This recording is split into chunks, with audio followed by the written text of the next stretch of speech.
بسم الله الرحمن الرحيم إذا السماء انشقت وأذنت لربها وحقت وإذا الأرض مدت وألقت ما فيها وتخلت وأذنت لربها وحقت يا أيها الإنسان إنك كادح إلى ربك كدحا فملاقيه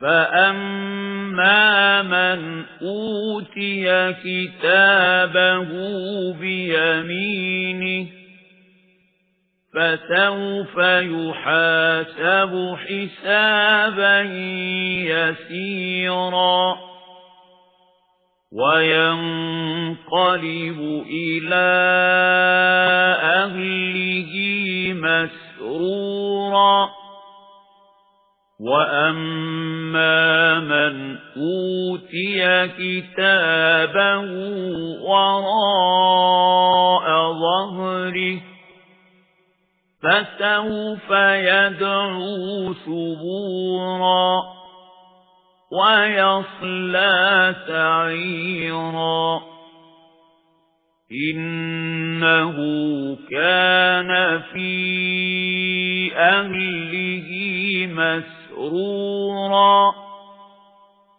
إنه ظن أن لن يحور بلى إن ربه كان به بصيرا. அத்தியாயம் அல் இன்ஷிகாக் மக்காவில் அருளப்பட்டது. வசனங்கள் 25. அளவிலா கருணையும் இணையிலா கிருபையும் உடைய அல்லாஹுவின் திருப்பெயரால். வானம் பிளக்கின்ற போது, மேலும் அது தன்னுடைய அதிபதியின் கட்டளையை செயல்படுத்தும் போது தன் அதிபதியின் கட்டளைக்கு முழுமையாக பணிகின்ற இதுதான் அதற்கு ஏற்றதாகும். மேலும் பூமி பரப்பப்பட்டு விடும்போது, இன்னும் அது தன்னுள் இருப்பவை அனைத்தையும் வெளியில் எறிந்துவிட்டு ஏதுமற்றதாய் ஆகிவிடும் போது, மேலும் அது தன் அதிபதியின் கட்டளையை செயல்படுத்தும் போது தன் அதிபதியின் கட்டளைக்கு முழுமையாக பணிகின்ற இதுதான் அதற்கு ஏற்றதாகும். மனிதனே, நீ இடைவிடாமல் பாடுபட்டு உன் இறைவனின் பக்கம் சென்று கொண்டிருப்பவனாகவும் அவனை நீ சந்திக்கக்கூடியவனாகவும் இருக்கின்றாய். எவருடைய வினைப்பட்டியல் அவர் வலக்கரத்தில் கொடுக்கப்படுமோ அவரிடம் எளிதான கணக்கு வாங்கப்படும். மேலும் அவர் தம் குடும்பத்தாரை நோக்கி மகிழ்ச்சியுடன் திரும்பிச் செல்வார். ஆனால் எவனுடைய வினைப்பட்டியல் அவன் முதுகுக்கு பின்னால் கொடுக்கப்படுமோ அவன் மரணத்தை அழைப்பான். பிறகு கொழுந்து விட்டெறியும் நரகத்தில் போய் வீழ்வான். அவன் தன்னுடைய குடும்பத்தாரிடம் இன்பத்தில் மூழ்கியிருந்தான். தன்னுடைய இறைவனின் பக்கம் ஒருபோதும் திரும்பி வர வேண்டியதில்லை என்று அவன் கருதியிருந்தான். ஏன் திரும்பி வர வேண்டியதில்லை? அவனுடைய இறைவன் அவனுடைய இழி செயல்களை பார்த்து கொண்டுதானே இருந்தான். فَلَا أُقْسِمُ بِالشَّفَقِ وَاللَّيْلِ وَمَا وَسَقَ وَالْقَمَرِ إِذَا اتَّسَقَ لَتَرْكَبُنَّ طَبَقًا عَنْ طَبَقٍ فَمَا لَهُمْ لَا يُؤْمِنُونَ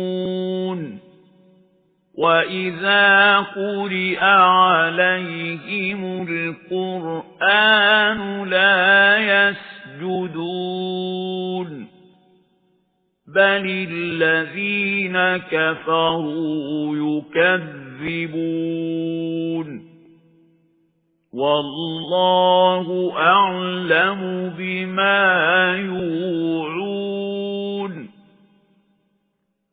فبشرهم بعذاب أليم إلا الذين آمنوا وعملوا الصالحات لهم أجر غير ممنون. அவ்வாறில்லை, அந்தி நேரத்து செவ்வானத்தின் மீதும் இரவின் மீதும் மேலும் அது ஒன்று திரட்டி வைத்துக் கொண்டிருப்பவற்றின் மீதும் மேலும் முழுமையாய் மலர்ந்துவிடும் சந்திரன் மீதும் நான் சத்தியம் செய்கின்றேன். சின்னமாக நீங்கள் படிப்படியாய் ஒரு நிலையிலிருந்து மற்றொரு நிலைக்கு கடந்து செல்ல வேண்டியுள்ளது. பிறகு இம்மக்களுக்கு என்ன நேர்ந்தது? நம்பிக்கை கொள்ளாமல் இருக்கிறார்களே. மேலும் இவர்களின் முன்னிலையில் குர்ஆன் ஓதி காண்பிக்கப்பட்டால் இவர்கள் சஜிதா செய்வதும் இல்லையே. மாறாக இந்த நிராகரிப்பாளர்களோ பொய்யென தூற்றுகின்றார்கள். உண்மையில் இவர்கள் தம் வினைச்சுவடிகளில் சேர்த்துக் கொண்டிருப்பவற்றை அல்லாஹ் நன்கறிகின்றான். எனவே இவர்களுக்கு துன்புறுத்தும் வேதனைக்கான நற்செய்தியை அறிவித்து விடுவீராக. ஆனால் எவர்கள் நம்பிக்கை கொண்டவர்களாகவும் நற்செயல்கள் செய்தவர்களாகவும் இருக்கின்றார்களோ அவர்களுக்கு என்றென்றும் முடிவுறாத கூலி இருக்கிறது.